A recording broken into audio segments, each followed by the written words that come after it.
আসসালামু আলাইকুম। সবাইকে অনেক, অনেক ধন্যবাদ আমার ভিডিওগুলো দেখার জন্য। এখন অর্ডার এসেছে ক্যাপাচিনো। তো ক্যাপাচিনো অর্ডার এসেছে।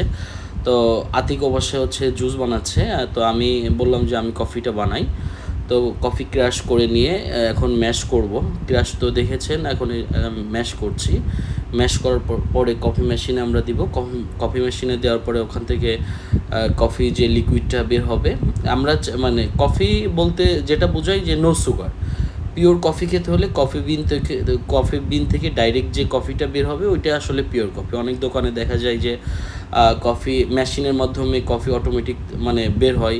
অটোমেটিক যেটা বের হয় ওটা আসলে 10 গ্রামের মতো থাকে, কিন্তু আমরা কফি এখানে একটি পিওর কফি যদি আপনাকে পেতে হয় আপনাকে কফি দিতে হবে 18 থেকে 20 গ্রাম। তো কফি ওখানে দেওয়ার পরে লিকুইড কফি ওখানে বের হচ্ছে।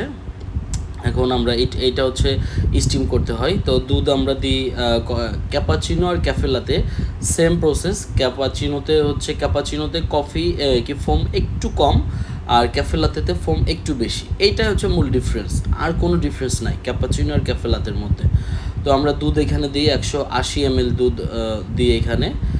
প্রতিটা কফিতেই আমরা 180 ml দুধ দিই। কখনো কখনো ক্ষেত্র বিশেষ কম বেশি হতে পারে। তো 180 ml দুধ দিয়ে দিয়েছি। এখন এটাকে আমি স্টিম করব। আপনারা দেখছেন যে এই স্টিম মেশিনে কীভাবে স্টিম করতে হয়। এটা 30 সেকেন্ডের মধ্যে আসলে এত গরম হয় যে হাত দিয়ে ওখানে ধরা যায় না, হাত দিয়ে একদমই ওখানে ধরা যায় না। তো দেখছেন যে এটা করার পরে এটা মুছে দিতে হয়, নাহলে মেশিনটা আসলে একটা সময় যে স্টাক হয়ে যায়। তো আমি তো আর্ট মানে নতুন যেহেতু ব্যবসায়ী, এর আগে আমি তেমন একটা ট্রেনিং প্রাপ্তও না। তো দেখছেন আমি কফি একটু সিম্পল একটা আর্ট করে দিলাম।